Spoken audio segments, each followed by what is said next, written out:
Salut les filles, je vous retrouve aujourd'hui pour vous faire la vidéo de mes favoris du mois de juillet 2014. Donc il n'y a pas grand chose ce mois, pas que j'ai pas eu vraiment de favoris, mais c'est surtout que j'ai pas fait d'énormes découvertes et j'utilise un peu toujours les mêmes produits. Et la plupart je vous les ai déjà montrés dans d'autres vidéos favoris, donc on va pas vous montrer chaque mois les mêmes produits. Donc je vais plutôt vous montrer ce qui a changé ou des choses que j'ai bien aimées ce mois, mais des choses que je vous ai si possible jamais montrées parce que sinon c'est un peu redondant. Forcément mes favoris des mois d'avant sont toujours des favoris. Donc voilà. Donc pour commencer avec les soins. Donc il y a ma crème contour des yeux, c'est la Hydra Life de Dior. Donc c'est la crème sorbet pro jeunesse.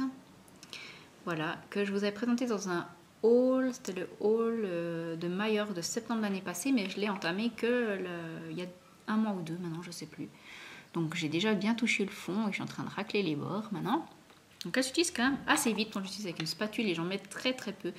Elle est géniale cette crème, elle hydrate vraiment bien le contour de l'œil, elle est pas grasse, elle pénètre rapidement, elle est vraiment géniale. Et franchement, c'est presque dommage qu'elle soit si bien parce qu'elle est tellement chère que ça m'embête un petit peu, de la racheter parce qu'elle est super chère. Mais bon, on verra une fois que je l'aurai terminée, on verra si je la rachète ou pas. Voilà, ensuite pour continuer dans les soins, j'ai cette huile démaquillante, donc c'est un top, mais j'ai une petite réserve là-dessus quand même. Donc c'est une huile démaquillante de la marque The Face Shop, c'est Rice Water Bright Cleansing Rich Oil. Voilà. Elle sent super bon, donc ça c'est une marque coréenne il me semble, je pense tout du moins. Ouais, c'est une marque coréenne, The Face Shop. Je l'avais acheté sur eBay US. Et puis, j'aime bien son conditionnement en flacon pompe. Je mets une pompe ou deux, ça va très bien faire tout le visage. En fait, je l'émulsionne dans mes mains. Et puis, je me frotte sur le visage. Après, je me mouille les mains et ça se transforme en lait ensuite, une fois que c'est humide. Et ça nettoie vraiment super bien la peau, ça enlève bien le démaquillage. Ça démaquille vraiment bien, même les yeux. Par contre, c'est là qu'il y a le petit bémol, c'est que sur les yeux, ça pique. Alors faites gaffe, si vous l'achetez, ouvrez pas les yeux tant que vous en avez sur les yeux parce que ça pique affreusement et ça c'est super désagréable. Donc du coup ce que je fais, c'est quand je l'utilise, je me démaquille déjà préalablement, c'est un peu bête mais voilà, les yeux avec un coton et puis ma lotion pour les yeux et ensuite j'utilise ça pour le visage parce que sinon c'est juste pas possible. Alors il faut vraiment faire hyper gaffe, mais quand on est pressé, on fait pas trop gaffe et forcément c'est le drame. Donc voilà, mais sinon, alors vraiment, elles sont super bonnes et elles démaquillent super bien.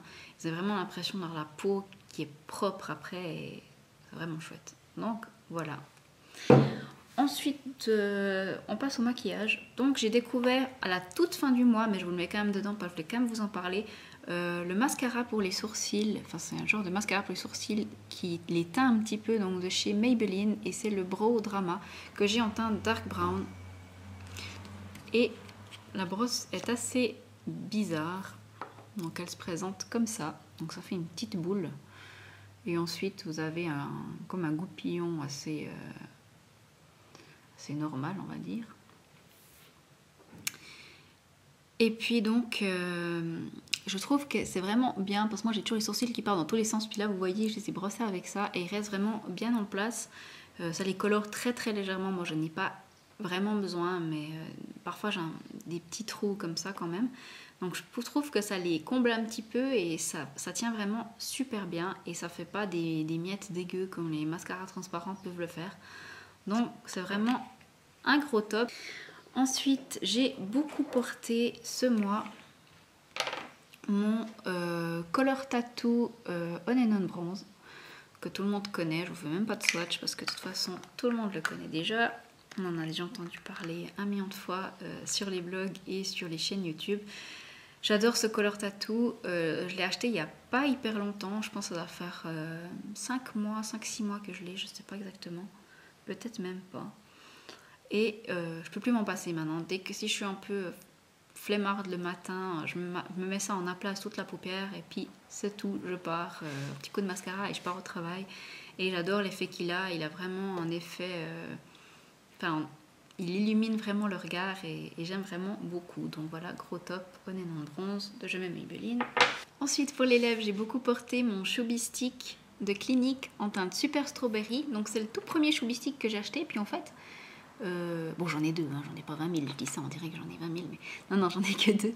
Et en fait, je l'ai pas beaucoup utilisé. Pourquoi? Je sais pas, je pense aussi parce que c'était un peu la période où toutes ces choses sont sorties, puis après j'ai eu ceux de L'Oréal, j'ai eu ceux d'Astor, j'ai eu ceux de Kiko, puis du coup j'avais un peu délaissé mes cliniques, tout simplement parce que j'ai beaucoup de produits. Donc je vais essayer de vous faire un swatch, mais en fait, je pense qu'on verra pas grand chose. Peut-être sur cette main ça va mieux. Je sais pas si on verra grand chose, parce qu'en fait ça fait vraiment juste un voile rosé, très légèrement rosé, voilà. J'en y mets vraiment beaucoup là, hein. Mais j'aime bien parce qu'il est hydratant, ça fait juste un petit baume rosé comme ça. Et le matin quand on est pressé, hop hop, en 3 petits passages, c'est bon, on a les lèvres teintées et puis c'est nickel, moi j'aime beaucoup. Surtout pour l'été, ça hydrate les lèvres, donc c'est parfait. Ensuite, pour les ongles, j'ai ressorti mon Jam and Jelly de chez Essie. Donc c'est celui-ci que j'ai racheté, je pense que vous l'aurez vu dans ma vidéo précédente, donc je l'ai racheté en Allemagne parce que j'adore ce vernis. Bon, il est loin d'être fini, hein, vous voyez, j'en suis là. Mais bon, je l'aime tellement que j'ai voulu le racheter. Donc en fait, il a un fini un peu irisé comme ça et c'est un vernis un peu changeant. Je ne sais pas si vous verrez. Donc c'est un fuchsia, mais il a un peu des reflets bleutés comme ça. Il est juste magnifique. Et pour l'été, il est parfait, donc je l'adore. Forcément, le pinceau est parfait comme tous ceux d'Essie, donc il est assez gros. Et comme j'ai des assez petits ongles, et j'arrive à faire presque un seul passage. Ça me teinte l'ongle, c'est génial. Donc voilà, gros favori. Et puis pour finir, j'ai ressorti pour mes pommettes ma Shimmer Brick, pardon, un petit peu sale, ma Shimmer Brick de chez Bobbi Brown que j'ai en teinte Nectar. Donc, si vous ne la connaissez pas, qui se présente comme ça et qui est juste magnifique. Donc moi, je me foule pas, hein. Je prends mon pinceau et je prends tout, vraiment l'ensemble, et j'en mets un peu sur mes pommettes et c'est tout. Et ça illumine bien, je trouve que ça fait pas too much. Donc, si vous voyez, si je prends et si je mélange tout, je sais pas si vous verrez, ça fait comme ça. Et c'est juste, je sais pas si on verra. Non, on voit rien du tout. C'est juste super joli, c'est quand même discret, mais en même temps vous avez quand même le visage mis en valeur, illuminé, effet bonne mine, et j'aime vraiment beaucoup. Donc voilà, c'est tout pour mes favoris de juillet. Je vous fais de gros bisous et je vous dis à tout bientôt. Bye bye.